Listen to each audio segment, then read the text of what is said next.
الحمد للہ رب العالمین والصلاة والسلام علی سید الانبیاء والمرسلین اما بعد فاعوذ باللہ من الشیطان الرجیم بسم اللہ الرحمن الرحیم۔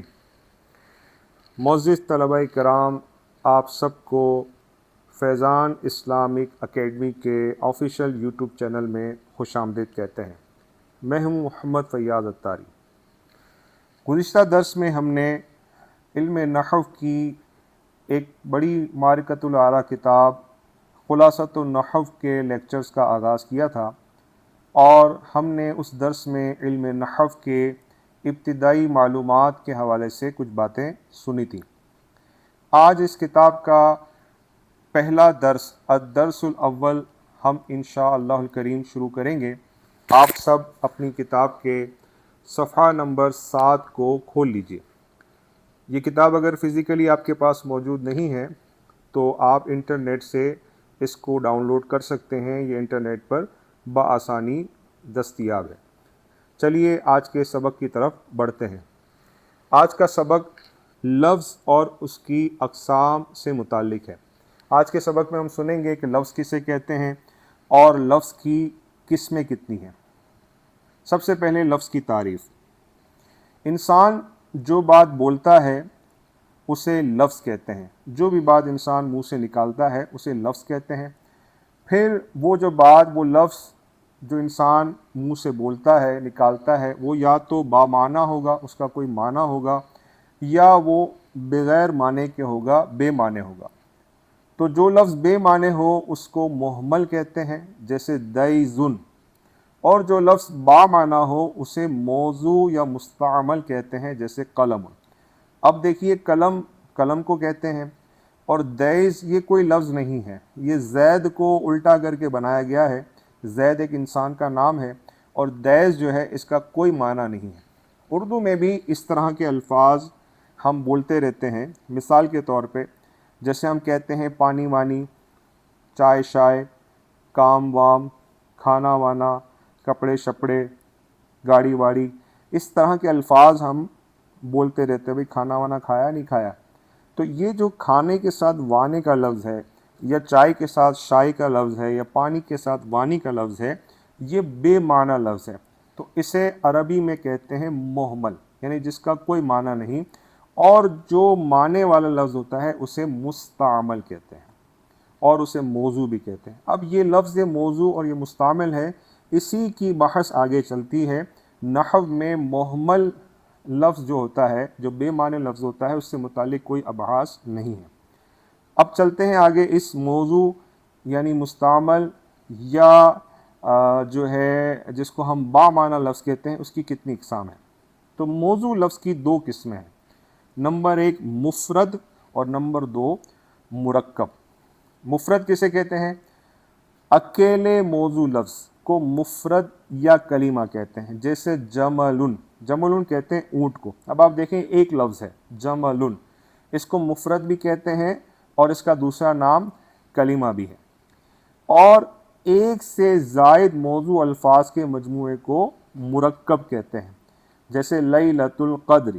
لیلہ رات کو کہتے ہیں، اور قدر یعنی عزت والی، شرف والی، تو شرف والی رات، ٹھیک ہے۔ اسی طرح زید جالس فی المسجد، زید مسجد میں بیٹھا ہے۔ تو اب آپ یہ دیکھ رہے ہیں کہ یہاں پر ایک موضوع لفظ سے زائد الفاظ ہیں، یعنی ایک بامعنی الفاظ کا ایک مجموعہ ہے۔ لیلہ رات یہ بھی ایک بامعنی لفظ ہے، قدر یعنی عظمت والی، شرف والی، تو یہ بھی ایک جو ہے بامعنی لفظ ہے۔ اسی طرح زید بھی بامعنی لفظ ہے، جالسن بھی بامعنی لفظ ہے، مسجد بھی بامعنی لفظ ہے۔ تو یہ بامعنی لفظ کا جو مجموعہ ہوتا ہے نا، ایک سے زائد الفاظ کو، کہ مرکب کو جو ہے ایک سے زائد الفاظ کے مجموعے کو مرکب کہتے ہیں۔ اب مزید یہ جو مرکب ہوتا ہے اس کی 2 قسمیں ہیں۔ نمبر 1 مرکب ناقص، اور نمبر 2 مرکب تام۔ اب یہ اس کی کیا پہچان ہے؟ سن لیجئے۔ جس مرکب میں بات مکمل نہ ہو اسے مرکب ناقص یا مرکب غیر مفید کہتے ہیں۔ جیسے مثال دی گئی ہے ماء البحر، سمندر کا پانی، بحر کہتے ہیں سمندر کو اور ماء کہتے ہیں پانی کو۔ ولد صغیر، چھوٹا بچہ، اب ولد بچے کو کہتے ہیں، صغیر چھوٹے کو کہتے ہیں۔ اب دیکھیں ماء البحری، سمندر کا پانی، اب اس میں بات مکمل نہیں ہو رہی، سمندر کا پانی کیا ہے، کھارا ہے، میٹھا ہے، کم ہے، زیادہ ہے، خشک ہے، کیا ہے، ہمیں پتہ نہیں چل رہا، بات مکمل نہیں ہو رہی۔ اسی طرح ولد صغیر، چھوٹا بچہ کیا کر رہا ہے، چھوٹا بچہ بیٹھا ہے، چھوٹا بچہ کھڑا ہے، چھوٹا بچہ کھیل رہا ہے، چھوٹا بچہ شرارتی ہے، چھوٹا بچہ خوبصورت ہے، کیا ہے، ہمیں نہیں پتہ چل رہا۔ تو یہاں پر جو ہے بات ادھوری ہے، بات نامکمل ہے۔ تو ایسے مرکب کو، جو ادھوری بات جس سے پتہ چلے، اس کو مرکب ناقص یا مرکب غیر مفید کہتے ہیں۔ اور جس مرکب میں بات مکمل ہو جائے اسے مرکب تام کہتے ہیں۔ تام کہتے ہیں کمپلیٹ کو، مکمل ہونے کو۔ جیسے مثال دی گئی اللہ احد، اللہ ایک ہے۔ اب یہاں واضح طور پر بات مکمل ہوگی، اللہ ایک ہے، سمجھ آ رہا ہے، بات ایک انڈرسٹینڈ ہو رہی ہے، تو اس مرکب کو مرکب تام کہیں گے۔ اسی طرح لا تکذب، تو جھوٹ مت بول۔ اب اس جملے میں بھی سمجھ میں آ رہی ہے بات کہ تو جھوٹ مت بول، ایک واضح طور پر ایک بات ہمیں کلیئر ہے، اس میں کوئی کنفیوژن نہیں ہے، اس میں کوئی انکمپلیٹ چیز نہیں ہے، ایک کمپلیٹ جملہ ہے۔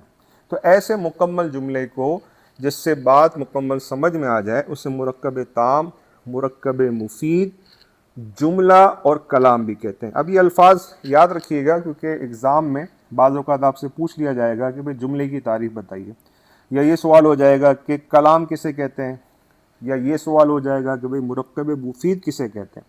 تو ان تینوں الفاظ، مرکب مفید، جملہ اور کلام یا مرکب تام، ان کا ایک ہی معنی ہے کہ جس مرکب میں بات مکمل ہو جائے اسے مرکب مفید، مرکب تام یا جملہ یا کلام کہتے ہیں۔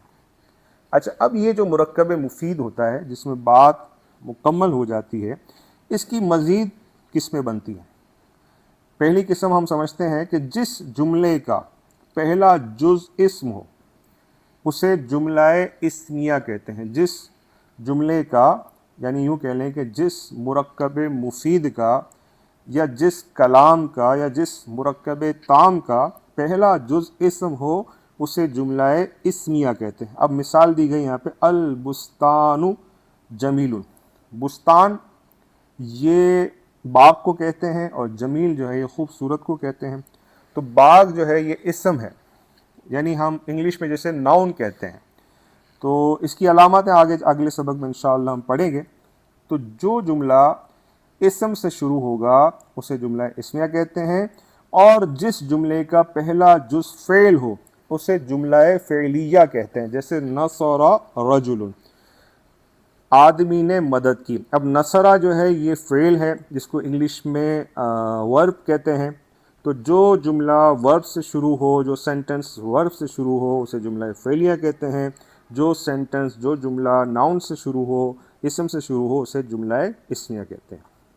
اسی طرح جملے کی ایک قسم ایک اور بھی ہے کہ اگر کسی جملے کو سچا یا جھوٹا کہا جا سکے، اس کی تصدیق یا تکذیب کی جا سکے، اس جملے کو جملہ خبریہ کہتے ہیں۔ جیسے مثال دی گئی ہے انا کاتب، میں لکھنے والا ہوں۔ اب یہ جو جملہ ہے اس کو آپ جھوٹ بھی کہہ سکتے ہیں، نہیں آپ لکھنے والے نہیں ہیں، اور آپ اس کی تصدیق بھی کر سکتے ہیں، جی ہاں آپ لکھنے والے ہیں۔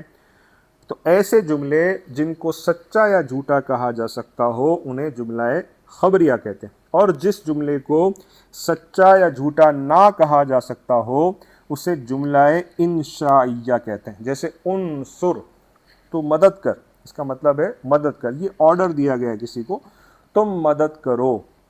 اب تم مدد کرو اس کو ہم نہ سچا کہہ سکتے ہیں نہ اس کو جھوٹا کہہ سکتے ہیں۔ تو ایسے جملے جن کو سچا یا جھوٹا نہ کہا جا سکتا ہو اسے جملہ انشائیہ کہتے ہیں۔ جی معزز طلبہ کرام، یہاں تک ہمارا سبق مکمل ہوا۔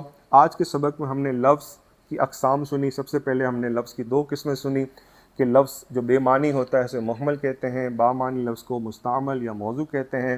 پھر اس بامعنی مستعمل یا موضوع لفظ کی دو قسمیں سنی، ایک کو مفرد کہتے ہیں، ایک دوسرے کو مرکب کہتے ہیں۔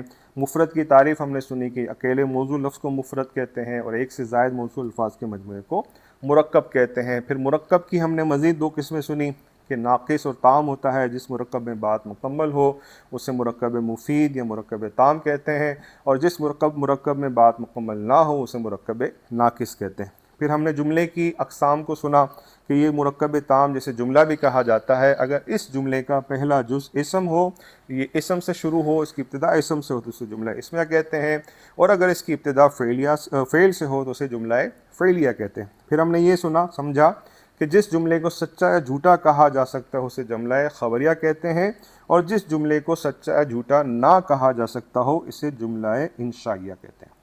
آگے صفحے پر اس کی تمارین دی گئی ہیں۔ تمرین کہتے ہیں مشق کو، یعنی جو ہم نے اس سبق کے اندر پڑھا اور سمجھا، اس سبق کی سمجھی کہ ہم سے ایکسرسائز ہم سے کی مانگی جا رہی ہے، ہم سے اس کے آنسرز مانگے جا رہے ہیں۔ بہت سمپل ہے، جیسے میں آپ کو ایک ایک حل کر دیتا ہوں ہر تمرین کا، اور پھر اس کی باقی جو ہے نا آپ نے کامنٹ سیکشن میں اس کے جوابات لکھنے، انشاءاللہ میں آپ کے جوابات کو چیک بھی کروں گا اور اس کا رپلائی بھی دوں گا۔ دیکھیں سب سے پہلا تمرین نمبر 1 دیکھیے، سوال نمبر 1 ہے لفظ کا معنی اور اس کی اقسام بیان کیجیے۔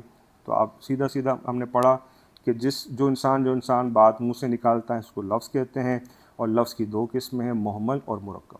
پھر آگے سوال نمبر 2 ہے موضوع لفظ کی اقسام بیان کیجیے۔ موضوع یعنی بامعنی لفظ ہے، تو آپ کو یہ بھی پتہ ہے کہ بامعنی لفظ کی دو قسمیں بنتی ہیں، مفرد اور مرکب۔ تو آگے سوال نمبر 3 اور سوال نمبر 4 کا جملہ آپ نے خود مجھے کامنٹ سیکشن میں لکھنا ہے۔ اسی طرح تمرین نمبر 2، اس میں لکھا ہوا ہے کہ غلطی کی نشاندہی کیجیے۔ اب یہ جو اس میں ایکسرسائز دی گئی ہے، اس میں کچھ ایسی ایک چیز ہے جو غلط ہے، یعنی تعریفات غلط ہیں، کچھ نہ کچھ ایک جملہ غلط ہے، جسے میں آپ کو تھوڑا سمجھا دیتا ہوں۔ اس میں لکھا ہے بے معنی کلمے کو محمل کہتے ہیں۔ اب اس میں دیکھیے کیا غلطی ہے، کلمہ تو کہتے ہی اسے ہیں جو بامعنی لفظ ہو، یعنی بامعنی لفظ کو موضوع بھی کہتے ہیں اور بامعنی لفظ کو کلمہ بھی کہتے ہیں۔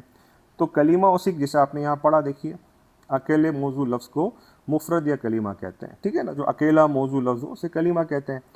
تو محمل یہاں کلمے کے بجائے ہم لکھیں گے کہ بے معنی لفظ کو محمل کہتے ہیں، ٹھیک ہے نا۔ لفظ کی ہم نے ابتدائی قسم پڑھی تھی، محمل اور موضوع، تو جو بے معنی لفظ ہوتا ہے اس کو محمل کہتے ہیں، تو یہاں کلمے کی جگہ محمل آئے گا۔ اسی طرح موضوع لفظ کو مفرد کہتے ہیں، تو یہاں بھی ایک مسٹیک ہے، موضوع لفظ کو مفرد نہیں کہتے بلکہ اکیلے موضوع لفظ کو مفرد کہتے ہیں، ٹھیک ہے نا۔ ایک لفظ کا ہم اضافہ کر دیں گے، آپ دیکھیے اکیلے موضوع لفظ کو مفرد کہتے ہیں۔